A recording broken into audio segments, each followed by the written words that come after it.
علیہ السلام مرض میں مبتلا تھے جس میں حضور علیہ السلام نے وصال فرمایا. تو ایک دن ایسا ہوا کہ نماز کا وقت ہو گیا اور اقامت کہی جا چکی تھی.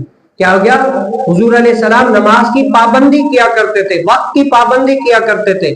تو حضرت سیدنا عائشہ صدیقہ رضی اللہ تعالی عنہا فرماتی ہے کہ ایک دن ایسا ہوا نماز کا ٹائم ہو گیا اور اقامت بھی کہی جا چکی تھی, اور حضور علیہ السلام کیا ہے, علیل ہے, بیمار ہے.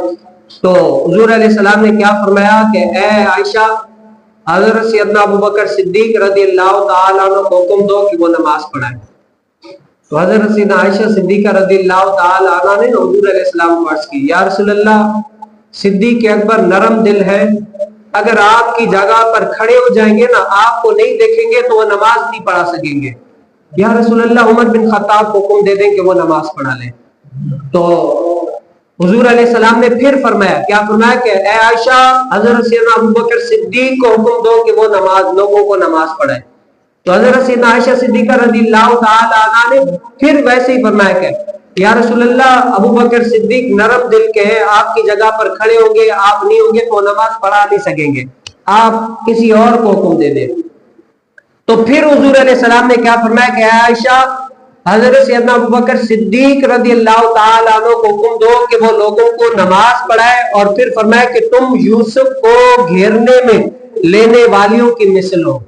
کیا ہے, تیسری بات کو حکم دو, اور یہ فرمایا کہ تم یوسف کو گھیرنے والیوں میں یعنی گھیرنے والوں کی مثال ہو. یہ اسی لیے فرمایا جیسے آپ کو پتا ہے کہ حضرت زلیخا سلام اللہ علیہا نے نا یوسف علیہ السلام کی تعریف کی کہ وہ بڑے خوبصورت ہے, بڑے ایسے ہے, ہر کسی کا دل آ جاتا ہے, بڑے ہی اللہ تعالیٰ نے ان کو حسن دیا ہے. لیکن مصر کی عورتوں نے نا یقین نہیں کیا, ایک بندہ اتنا خوبصورت کیسے ہو سکتا ہے. تو حضرت سیدنا زلیخا سلام اللہ علیہا نے نا ان کی دعوت کی عورتوں کی, اور ان کے ہاتھوں میں نا لیمن کاٹنے کے لیے چھریاں دے دی کہ تم کاٹو. اب ان کی مہمانی کے لیے دعوت دے حضرت سیدنا یوسف علیہ السلام کو بلایا کہ آؤ. اب جیسے ہی وہ لیمن کاٹ رہی تھی, یوسف علیہ السلام آئے تو محدثین نے لکھا ہے کہ ان عورتوں نے اپنے ہاتھ کاٹ دیے لیمن کی وجہ سے. اللہ تعالیٰ نے اتنا یوسف علیہ السلام کو حسن دیا تھا.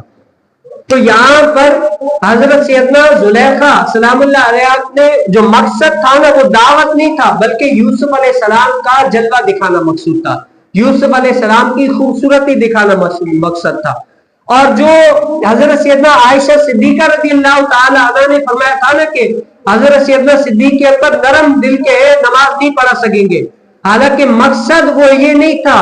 حضرت سیدنا عائشہ صدیقہ رضی اللہ تعالی عنہ کا مقصد کیا تھا کہ لوگ یہ سمجھیں گے کہ حضور علیہ السلام کی ظاہری حیات میں ابوبکر صدیق نے نماز پڑھائی ہے, اب اس سے کیا ہے برا پال لیں گے لوگ باتیں کریں گے طرح طرح کے, حضور علیہ السلام ابھی ظاہری حیات ہے اور حضور علیہ السلام کے مصلی رسول پر کھڑے ہو کر صدیق اکبر نے نماز پڑھائی ہے, تو لوگ باتیں کریں گے. اسی لیے عائشہ صدیقہ رضی اللہ تعالیٰ یہ فرمایا کہ آپ یا رسول اللہ کس کو, عمر بن خطاب کو حکم دے دیں کہ وہ نماز پڑھائیں.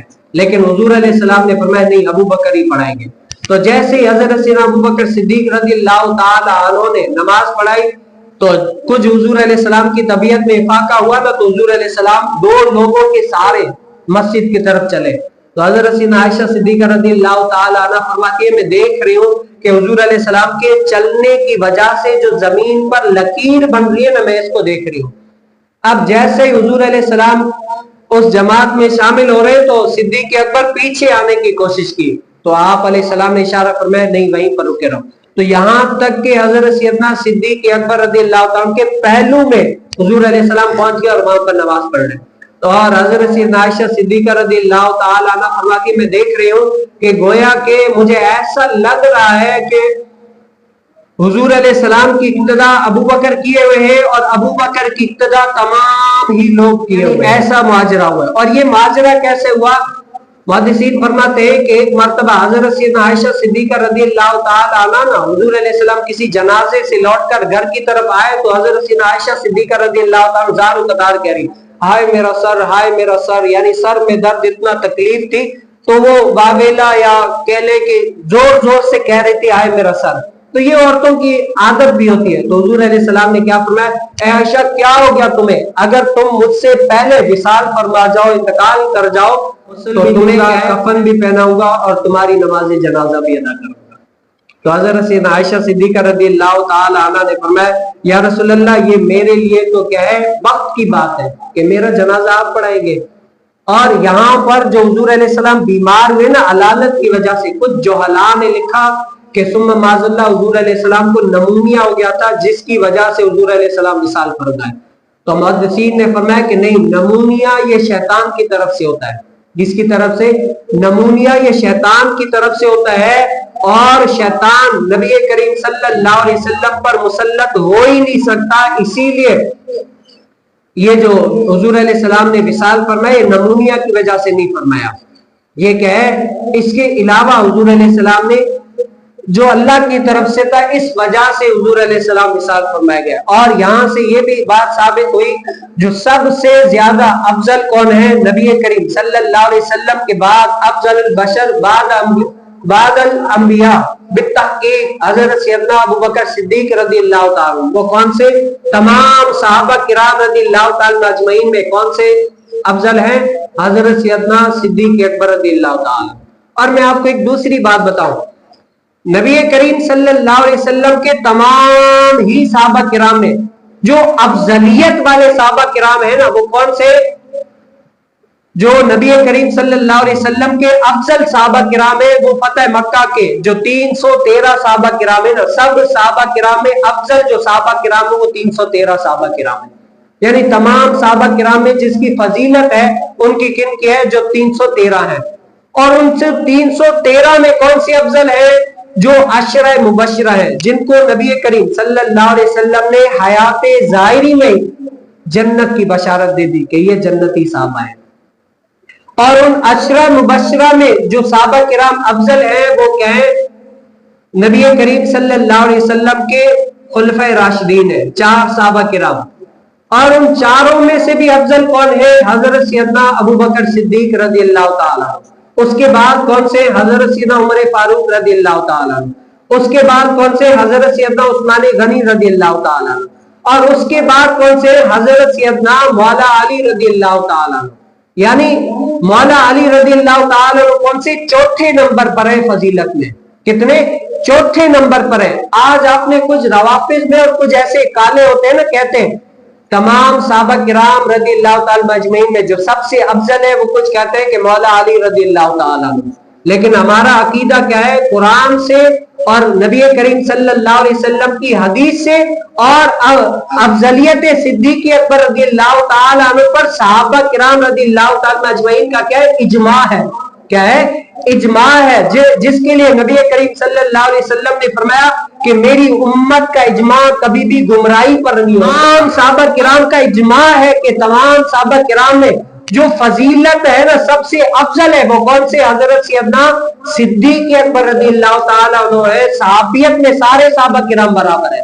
حضرت سیدنا صدیق اکبر اور حضرت سیدنا بلال رضی اللہ تعالیٰ صحابیت میں دونوں برابر ہے. لیکن فضیلت میں کون سے, حضرت سیدنا صدیق اکبر رضی اللہ تعالیٰ سب سے مقدم ہے, سب سے مقدم ہے. لیکن کچھ لوگ ایسے ہوتے ہیں کہ نہیں, مولا علی رضی اللہ تعالیٰ عنہ مقدم ہے. اور یہ فتویٰ حضرت سیدنا مولا علی رضی اللہ تعالیٰ عنہ کے بھی خلاف ہے. کیوں, مولا علی رضی حضرت سیدنا صدیق اکبر رضی اللہ تعالیٰ کو افضلیت مانا ہے. اور یہ فتویٰ ہے, آج جو کچھ لوگ یہ حدیث سناتے ہیں نا کہ نبی کریم صلی اللہ علیہ وسلم علم کے شہر ہیں اور مولا علی رضی اللہ تعالیٰ عنہ کیا ہے, علم کے دروازے ہیں. تو مولا علی رضی اللہ تعالیٰ کا کیا فتویٰ ہے کہ جو لوگ مجھے شیخین کریمین پر فضیلت دیتے, شیخین کون, حضرت سیدنا ابو بکر صدیق اور عمر فاروق پر مجھے فضیلت دیتے, افضل کہتے ہیں کہ نہیں حضرت سیدنا صدیق اکبر افضل نہیں ہے, نہ ہی حضرت سیدنا عمر فاروق, بلکہ میں علی افضل ہوں. میں علی کا فتویٰ ہے, کیا حضرت علی کا فتویٰ ہے کہ میں ان پر حد مفتری جاری کروں گا, 80 کوڑے ان کو لگاؤں گا جو مجھ کو شیخین کریمین پر فضیلت دیں گے. کیا ہے, 80 کوڑے لگاؤں گا ان لوگوں کو جو ان کو فضیلت دیتے. اور نبی کریم صلی اللہ علیہ وسلم کی حیات ظاہری میں حضرت سیدنا صدیق اکبر رضی اللہ تعالیٰ عنہ 3 دن نبی کریم صلی اللہ علیہ وسلم کی حیات ظاہری میں, حضور علیہ السلام کی حیات میں 3 دن اور 17 وقتوں کی نماز صدیق اکبر رضی اللہ تعالیٰ عنہ نے پڑھائی, جن میں ایک جمعہ بھی شامل ہے. کیا ہے؟ اگر کوئی اور فضیلت والا ہوتا، اور یا حالانکہ اگر جیسے حضرت سیدنا عائشہ صدیقہ رضی اللہ تعالی عنہ نے فرمایا کہ یا رسول اللہ آپ عمر بن خطاب کو دے کہ وہ نماز پڑھا دے، اگر عمر بن خطاب نماز پڑھاتے تب بھی نماز تو ہو جاتی، یا اس کے علاوہ اور کوئی صحابی نماز پڑھاتے تب بھی نماز تو ہو جاتی، لیکن حضور علیہ السلام نے فرمایا، یعنی حال ظاہر سے یہ بتانا چاہ رہے ہیں کہ میرے بعد اگر کوئی فضیلت والا افضلیت میں ہے تو وہ کون سا ہے؟ حضرت سیدنا صدیق اکبر رضی اللہ تعالیٰ۔ کون سے؟ حضرت سیدنا صدیق اکبر رضی اللہ تعالیٰ عنہ، اور وہ فضیلت والے۔